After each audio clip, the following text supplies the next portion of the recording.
Falcons 49ers in primetime week 7, a Sunday nighter on this Locked On Podcast Network crossover.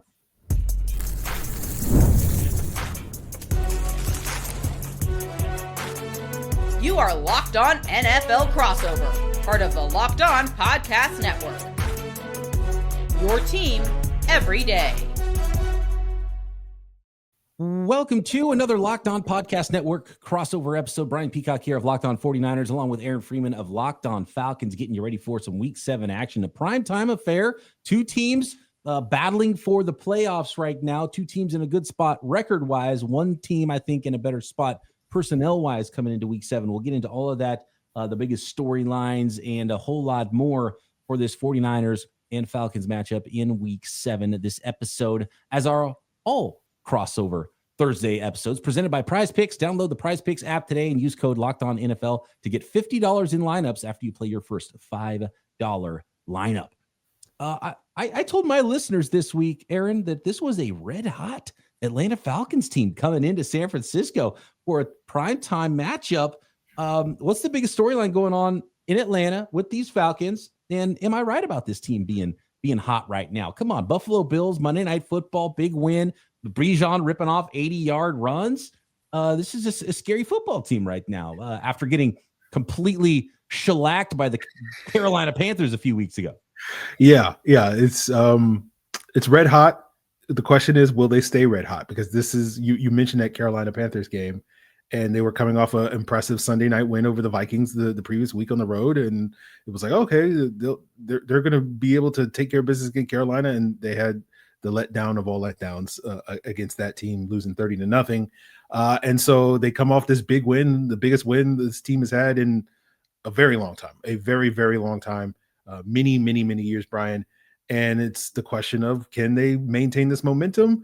You know, you got a short week, you're going on the road, you're facing a tough 49ers team. I know they're pretty beat up. This is maybe not the juggernaut 49ers of a couple of years ago, but still certainly a team that can do some damage. You know, they're 4-2 for a reason. Are you going to have the emotional letdown? And so that's kind of the big story of this week is like, are the Falcons going to have that same sort of emotional letdown that they've had too often over the years coming off these big wins? Or will they be able to maintain this and show the world and myself, who is never can trust the Atlanta Falcons ever again in my life? I will never go to my dying day. I will never trust them. But, you know, to at least be like, okay, like maybe you can trust them a little bit, you know, because they'll be able to come in and continue this momentum into this 49ers game. I don't think you can trust any team in the NFL right now. I thought the Bills were a team you could trust. I thought the Lions were a team you could trust. I thought the Eagles were a team you can trust. Turns out you couldn't over the course of the last couple of weeks with some of those teams. So, look, there's just as good of a chance that the Falcons pull a Bills on the road primetime night game, which is a real thing in sports. And for some reason, it's a difficult thing to do, especially in the NFL, to go on the road one day less to prepare. We saw the 49ers get to pull one over on the Rams a couple of weeks ago, and we thought, man, no Nick Bosa. That is really the last straw, and now this team's going to collapse. Short week against the division rival, and the 49ers not only competed, even though they were 8.5-point dogs, they won that football game. So even with the 49ers and all the injuries, and we'll go into all of it, the NFL is such a strange beast, and it is controlled chaos in a lot of ways, and sometimes uncontrolled chaos. And week to week, you just never know exactly which football team is going to show up, and you know that as well as anybody covering the Atlanta Falcons, Aaron. So that's the most interesting thing, I think, in this one. We'll talk a little bit more about the line that I think is completely wrong for this game a little bit later. But of course, the biggest storyline, and this happens, it's almost getting old with these crossovers because, you know, we are instructed to talk about the biggest storylines, which every week is the injuries for the San Francisco 49ers. It's just which player are we talking about? We're talking about a lot of players here. The 49ers now lose another player that, again, is this the straw that breaks the camel's back for the San Francisco 49ers? They were able to compete without Nick Bosa. Can they continue to compete now without Nick Bosa and without star linebacker Fred Warner? And that remains to be seen. I am not optimistic about the 49ers the rest of the way without those two players on defense. And I'll talk a little bit more specifically why and what areas in the key matchups. But beyond Fred Warner, who we know is not going to be out there, second-year linebacker out of Florida State, Tatum Bethune is going to be in there. He's the green dot player. He's the Mike linebacker for the 49ers now. Brock Purdy and Mac Jones, both limited in practice as we record this episode on Wednesday evening. And so after Wednesday's practices, according to Kyle Shanahan, both Mac Jones and Brock Purdy limited, but Coach Shanahan did say that Purdy with his turf toe is more limited than Mac Jones, who's dealing with both a knee and an oblique injury. So it's looking like, and we don't know for sure yet, but it is looking like it's going to be another Mac Jones start for the San Francisco 49ers. One big player, though, on the injury front that the 49ers will be getting back is George Kittle. And you might be shocked, Aaron, to hear that Eric Crocker and I, the co-host of Locked On 49ers, earlier this offseason, we did an episode ranking the most important players for the San Francisco 49ers this year. The top 3 players weren't their quarterback, wasn't Christian McCaffrey. It was Nick Bosa, Fred Warner, and George Kittle. And the 49ers, all 3 of those guys, and really haven't had their quarterback most of the year either in Brock Purdy, even though Mac Jones has done a fantastic job. And to be honest with you, the other 2 guys in the top 6 were Trent Williams and Christian McCaffrey, and I don't think those guys are 100% either. So really, all the important players aren't quite there, yet the 49ers are still 4-2 right now, which tells you a little something about their makeup and how hard they play and some other players stepping up, and I think how well they're coached and how good of a job Robert Saleh has done on the defense, particularly in the run game for the San Francisco 49ers, which has been huge for this team because they were not nearly as good against the run last year. But George Kittle coming back this week, and he is another heart and soul player. So you lose a heart and soul player in Fred Warner, you get a heart and soul player back in George Kittle, and you really hope that is what has ailed the run game more than anything else, because it has not been a normal Kyle Shanahan run game. It hasn't been a normal Christian McCaffrey run game, whether he was a Niner or a Panther in the past. So you get Christian McCaffrey and Kyle Shanahan together, you think, well, at least they'll be able to run the football. Hasn't been the case for the San Francisco 49ers so far this year. You've only had 1 quarter's worth of George Kittle.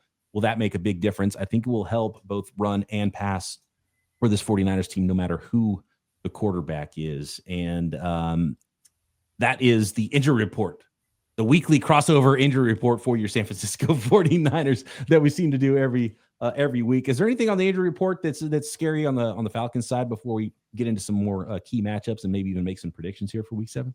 The 2 main injuries that we're keeping an eye on Locked On Falcons is Darnell Mooney, the wide receiver who's dealing with a hamstring. He missed that Bills game. He was limited in their short week walkthrough. They didn't do a full practice on Wednesday, so it's an estimated injury report. But that's a promising sign because he was out last week. So at least he's trending in the right direction. So maybe he'll play. But you know how tricky those hamstrings are. And then the other one is Jake Matthews, their left tackle. He exited the game right before halftime on Monday night with an ankle injury, missed the entire second half. You know, they say positive things about it, but, you know, with Raheem Morris and injury updates for the 49ers fans that are, you know, listening and don't know, very vague. So he'll say like, we feel good about the player, and then they'll miss like a month of the season. And so it's like, okay, so we have to kind of figure that out. But Jake, being the Iron Man that he is, like, I don't know, like 7,000 starts in a row. He hasn't missed a start since 2014. You know, the expectation that if he can play, if he's close to playing, he'll play, because he's been that type of toughness and an Iron Man guy. So optimistic that he'll play, but obviously those are 2 big important pieces on their offense. Yeah, it's funny with the coaching staffs and what they are forced to put on the injury reports and what they leave off. And you get a guy like Juwan Jennings, who after the game last week is like, oh, and I'm playing with 5 broken ribs. Like, okay, well, that wasn't on the injury report. So like all these guys are dealing with something, as Trent Williams said. And I think Trent Williams is dealing with something. Multiple 49ers offensive linemen are dealing with something. And that leads us into the key matchups where I am worried that these San Francisco 49ers cannot win up front regularly enough to beat a team that's playing hot like those Atlanta Falcons are in week 7. So key matchups for this one coming up next. This crossover episode is brought to you by Mint Mobile. And when it comes to wireless, if you're still overpaying for it, it's time to say yes to saying no. At Mint Mobile, their favorite word is no. No contracts, no monthly bills, no overages, no hidden fees, no BS. I said yes to making the switch and getting premium wireless for just $15 a month. Mint makes it simple. All plans come with High-speed data and unlimited talk and text delivered on the nation's largest 5G network. You can even bring your own phone and keep your same number and contacts with you at Mint Mobile. So are you ready to say yes to saying no? Make the switch at mintmobile.com/LockedOnNFL. That's mintmobile.com/LockedOnNFL. Upfront payment of $45 required, equivalent to $15 a month. Limited time new customer offer for the first 3 months only. Speeds may slow above 35 gigabytes on unlimited plan. Taxes and fees extra. See Mint Mobile for details. And this Falcons and 49ers crossover episode is also brought to you by Built. And how about making money when you pay rent? Because I know nobody likes paying rent, but if you must, you might as well get something for it. That's where Built comes in. Built is changing the game by turning your rent payments into real rewards you can actually use. When you pay rent through Built, you earn flexible points that can be redeemed toward hundreds of hotels and airlines, a future rent payment even, or how about your next Lyft ride, and a lot more. But Built isn't just about rent. It's about rewarding you around your entire neighborhood. Maybe you're just grabbing food at your local restaurant or heading to the gym, still earning rewards. Built has made everyday life feel more rewarding. So turn your next rent check into rewards and start earning points around your neighborhood by going to joinbuilt.com/LockedOnNFL. That's joinbuilt, BILT.com/LockedOnNFL. Make sure you use the link so they know we sent you. Locked On 49ers, Locked On Falcons, Week 7 crossover. Looking at the key matchups now in this game. Aaron, when you look at the 49ers, you look at the Falcons, where does your mind go? What kind of a football game do the Falcons play? And do you think they can play that style against these San Francisco 49ers? Well, they definitely want to run the football. That's the foundation of their offense, and they're starting to get their passing game going. They've been able to improve the quick game the last couple of weeks. They finally got their play action passing game going this past week against Buffalo. You saw it on Monday night for those of you that caught it. A lot of explosive plays from the Falcons, basically running their offense entirely through Bijan Robinson and Drake London this past Monday. And for me, when I look at this 49ers matchup, with Fred Warner being out, I know Fred Warner is such a sort of integral piece of that defense, but I'm curious, Brian, to pick your brain on, with Bijan Robinson being a big part of the Falcons passing game in a similar fashion that Christian McCaffrey is for the 49ers offense, with Kyle Pitts also being a presence in the Falcons, passing game over the middle at the tight end position. Drake London, they've been featuring a lot as sort of, making some of those catches over the middle and down the seam. I'm curious, where would Fred Warner's job be? Would it be kind of all of the above? He would kind of be that linchpin to keep all of those entities in check? Or is there one specific aspect of that there's okay, Fred Warner's going to take this out of the game or contain this element, and now that he's out of the game, which one of those three things is going to be the thing that you would be most worried about blossoming? And that's kind of where my mind goes. Yeah. And that's what made Fred Warner so great, because he was the best all around linebacker in the NFL, and he's good against the run. He's got range. He can chase people down, chase down ball carriers, but his ability as a communicator, as smart as he is, the range he displays and his ability to cover is something that is pretty rare for linebackers in the NFL. And that's what worries me the most about this this swap of Fred Warner for Tatum Bethune. I think Tatum Bethune's a fine player, and you can find linebackers who can go tackle, right? And in most cases, that's the thing that they're better at. And they get into the NFL and they're like, okay, well, their head's swimming. They're getting they're a turnstile in the passing game because they don't know what they're doing. And and so I think communication is one. We did see some coverage busts after Fred Warner left the game. Now that's tough because it's mid-game and all of a sudden there's a new green dot guy, there's a new guy relaying calls, and so that could be a little bit more difficult. So hopefully that's something they can fix quickly if it was in fact because of that communication from the middle linebacker. But coverage ability, Tatum Bethune is just not going to be Fred Warner, and I think he can stop the run fine enough. He's a thumper. He got 10 tackles, and after he replaced Fred Warner in that game, and he might not have quite the range, but he can get downhill and he can hit ball carriers, and that's really been one of the strengths of the 49ers defense is that run defense. So I'm fascinated there if the 49ers can continue to still do that job against the run, because even all the players that they drafted Michael Williams, better run defender than pass rusher. Alfred Collins, CJ West, big, nose tackle type. They drafted a bunch of guys. Clearly, they made it a point to be better against the run. And without Nick Bosa, they have had a lot of trouble. In fact, they've been second to last in the league without Bosa on the field in pass rush win percentage, and pressure percentage, and sack percentage. So that is not good. But I think against the run, they're going to be fine. Now, is the Atlanta Falcons run game good enough to where, with Bijan Robinson, it's still going to be a problem for the San Francisco 49ers, and they just don't have that impact guy in the middle with Fred Warner? That is a worry. But I'm much more worried about the pass defense than the run defense now, minus Bosa, minus Fred Warner, because that's where those guys were truly difference makers. And Tatum Bethune has his work cut out from him, as does the 49ers secondary. They got Malik Mustafa back from injury last week. He looked like his, normal self from his rookie year, where he was awesome as a 4th round player. So he's going to be back in the lineup. They've got sort of 3 or 4 safeties that they like. Probably see a lot of big nickel in this game to thwart that passing game. But if I had to guess, this is one of those games where it's going to be, over under 27 receptions by the combined running backs in this game with Bijan Robinson and Christian McCaffrey. And even though Bijan Robinson has been, otherworldly this year for the Falcons offense, I think the 49ers are still better equipped to stop the run than they are the pass. Now, if they can't stop the run either, then that's going to be a huge problem for the 49ers on Sunday night. And on the other side of things, I would have a similar question to you, linebacker-wise, safety-wise, covering George Kittle and Christian McCaffrey. That is where the offense is going to be run through in this game. I don't think we're going out on a limb saying that Kittle and Christian McCaffrey can be targeted heavily in this game. So how are those Falcons covering over the middle of the field?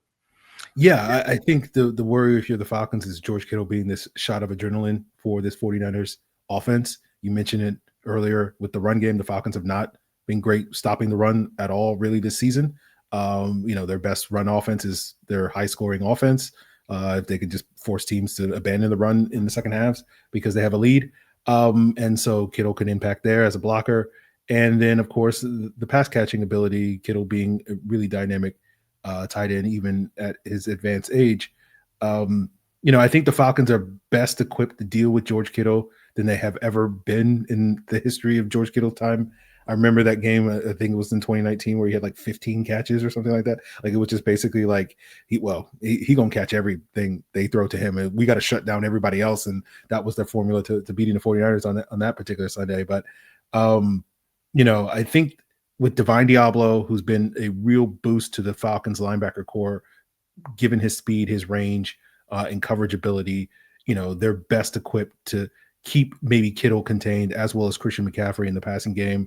Caden Ellis, that's not really his strength of his game. He's much more of a pass rusher. And so if you can have Diablo sort of helping out there in terms of keeping Kittle contained, you'll probably see a decent amount of Jesse Bates, their safety, also sort of tasked with that, as well as their nickel cornerback, which seems like it might be D. Alford again this week, just because Billy Bowman, their rookie 4th round pick, is still dealing with a hamstring injury. So that's another injury that we'll keep an eye on. But I think they'll be best equipped to prevent Kittle from getting 15 catches. Now, that doesn't mean he still won't get like 7 catches. And so if you want to go over the prize picks or whatever and do your more or less projections, folks, I still think going with Kittle on whatever that is might be a good bet for folks. But I don't think I think this is the best opportunity for the Falcons defense to not let George Kittle take over the game like we know he can do. And the good news for the 49ers with George Kittle is not like he had a knee injury where it's like, oh, is he going to be 100%? What's he going to look like? It was a hamstring. So as long as the hamstring is healed, and man, he was on IR for 5 weeks for this hamstring injury. So I think they were cautious with it. And if he's 100% and he's back, he should be the entire George Kittle that you know and love, and then that we've grown to expect from George Kittle. So that's the hope for the San Francisco 49ers. Could they give them a huge boost as they are missing so many other pieces? I want to talk about the one biggest advantage, in my opinion, and I want your opinion on it. And I want you to talk about the Atlanta Falcons pass rush, the new and improved Atlanta Falcons pass rush in 2025 next. This episode of Locked On 49ers and Locked On Falcons is brought to you by Mazda. And Mazda is always moving the game forward. Mazda crafts cars for those who do more than simply move. Mazda delivers confidence with every ride with more IIHS top safety pick awards than anyone else. From footwork to breathwork, athletes sweat all the details, and Mazda brings that same intention to how they craft every single model and every single vehicle. And you can feel the craftsmanship when you sit in a Mazda, when you drive a Mazda. I've been driving a Mazda CX-5 for 10 years, and it blew me away when I test drove it. I wasn't even sure I wanted a Mazda until I drove it. And I was like, well, this is better than everything else I've test drove in its class. It's unbelievable. And from the way it drives, the way it feels, the infotainment system, everything just feels right. And they really do pay attention to details when it comes to driving a Mazda. And with all-wheel drive standard in every crossover SUV, you can drive with confidence through almost any season. So like the players on the field, Mazda sweats every detail, because when you make every move count, impossible becomes irrelevant. Mazda, move and be moved. Let's finish up this crossover edition, Locked On 49ers and Locked On Falcons. Brian Peacock here of Locked On 49ers with Aaron Freeman of Locked On Falcons. And before I ask your question on how you think this game is going to end, I want you to tell me about the Atlanta Falcons pass rush. And my guy, Matt Williamson, by the way, tune in, Peacock and Williamson, daily right here on the Locked On Podcast Network, breaking down the entire NFL. He loves to bring up this stat where over the last 5 years, the Steelers have the number one pass rush in the NFL. The Falcons have the worst. 10 years, Steelers won, Falcons worse. 20 years, Steelers won, Falcons worse, right? And it's like the Falcons like, enough of this. We're going to draft a first-round edge guy. We're going to trade up to get a second first-round edge guy. We're going to attack this thing from every angle possible. And then you show up against the best quarterback in the NFL in Josh Allen on Monday Night Football and pressure him more than he's ever been pressured. You get 4 sacks, and it wasn't even those first-round guys that were doing the sacking in that game. So talk to me about this Falcons pass rush and the number that they might do on Mac Jones, particularly if the 49ers are still not able to run the football and are in a lot of these third and longs.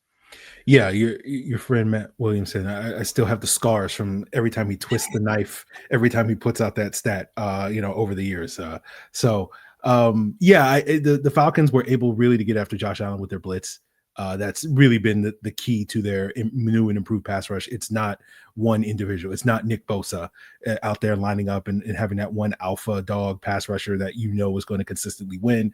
It is kind of a pick your poison pass rush where they're able to scheme up, some of the twists and stunts that I know 49ers fans know Robert Saleh is capable of doing, but has always had that sort of alpha that he didn't necessarily have to sort of scheme it all up, in San Francisco because of the presence of Nick Bosa and obviously Saleh in Falcons DC, Jeff Ulbrich, go back many years with their time in New York.